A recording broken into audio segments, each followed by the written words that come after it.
നിലമ്പൂർ വഴിക്കടവിൽ മലപ്പുറം അതിർത്തി വനമേഖലയിൽ സ്ത്രീയെ കാട്ടാന ചവിട്ടിക്കൊന്നു. പരപ്പൻപാറ ആദിവാസി കോളനിയിലെ മിനിയാണ് കൊല്ലപ്പെട്ടത്. ഉൾവനത്തിലാണ് സംഭവം. മിനിയുടെ ഒപ്പമുണ്ടായിരുന്ന ഭർത്താവ് സുരേഷിനും കാട്ടാനയുടെ ആക്രമണത്തിൽ പരിക്കേറ്റു. നട്ടെല്ല് സംബന്ധമായ പ്രശ്നങ്ങൾക്ക് ശാശ്വത പരിഹാരം ABC orthopaedic hospital, Manjeri. Malappuram, Wayanad ജില്ലകളുടെ അതിർത്തി പ്രദേശത്തെ വനത്തിലാണ് കാട്ടാന ആക്രമണം ഉണ്ടായത്. കാടിനുള്ളിൽ തേൻ ശേഖരിക്കാൻ പോയപ്പോഴാണ് സംഭവം. മേപ്പാടിയിൽ നിന്നും നിലമ്പൂരിൽ നിന്നും വനം വകുപ്പ് ഉദ്യോഗസ്ഥർ പ്രദേശത്തേക്ക് തിരിച്ചു. വനത്തിലൂടെ 5 കിലോമീറ്റർ നടന്നു മാത്രമേ സംഭവം നടന്ന സ്ഥലത്ത് എത്താൻ കഴിയൂ. മിനിയും ഭർത്താവും സ്ഥിരമായി കാട്ടിൽ തേനെടുക്കാൻ പോകുന്നവരാണ്. ഇവരെ ഈ കോളനിയിൽ നിന്ന് മാറ്റി താമസിപ്പിക്കാൻ ശ്രമിച്ചിരുന്നു. ചിലർ മാറി താമസിക്കുകയും ചെയ്തു.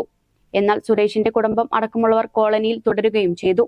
ആനയുടെ ആക്രമണത്തിൽ മിനിയുടെ ഭർത്താവ് സുരേഷിന് ഗുരുതര പരിക്കേറ്റു. മിനിയുടെ മൃതദേഹം നിലമ്പൂരിലെ ആശുപത്രിയിൽ എത്തിക്കാനാണ് സാധ്യത. ഈ വിഷയത്തിൽ BJP സംസ്ഥാന പ്രസിഡന്റ് K. സുരേന്ദ്രനും പ്രതികരിച്ചു. വയനാട്ടിൽ വീണ്ടും കാട്ടാന ആക്രമണത്തിൽ ഒരു സഹോദരി കൊല്ലപ്പെട്ടിരിക്കുക. തുടർച്ചയായി വയനാടിൻ്റെ വികസന പ്രശ്നങ്ങളിൽ, ജനങ്ങൾ അനുഭവിക്കുന്ന പ്രശ്നങ്ങളിൽ ഇടപെടാൻ ആളില്ലാത്തൊരു സാഹചര്യം വയനാട്ടിലുണ്ട്.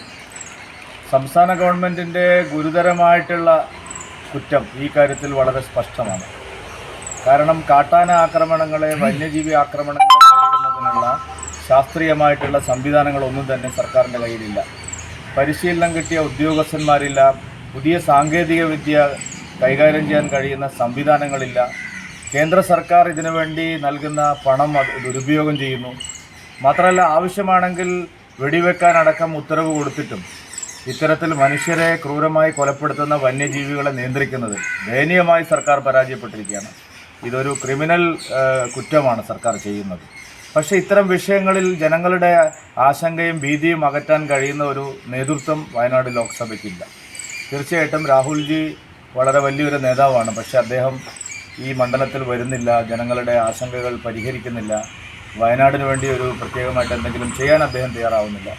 ഈ സാഹചര്യത്തിലാണ് BJPയുടെ കേന്ദ്ര നേതൃത്വം പാർട്ടി അധ്യക്ഷൻ എന്നുള്ള നിലയിൽ വയനാട് പാർലമെൻറ്റ് മണ്ഡലത്തിലെ പ്രതിനിധീകരിക്കാൻ വേണ്ടി ജനങ്ങളുടെ ഇടയിലേക്ക് എന്നെ അയച്ചിരിക്കുന്നത്. തീർച്ചയായിട്ടും ഇത്തവണ അതിനുള്ള ഒരു പരിഹാരം ഉണ്ടാവും. ജലലഭ്യത നിങ്ങൾക്കൊരു പ്രശ്നമാണോ? ഗവൺമെന്റ് അംഗീകൃത ബോർവെൽ ഏജൻസിയായ മദീന ബോർവെൽസ് ഇനി നിങ്ങൾക്കൊപ്പമുണ്ട്. മദീന ബോർവെൽസ്, പാണ്ടിക്കാട്, പെരിന്തൽമണ്ണ, കൊപ്പം.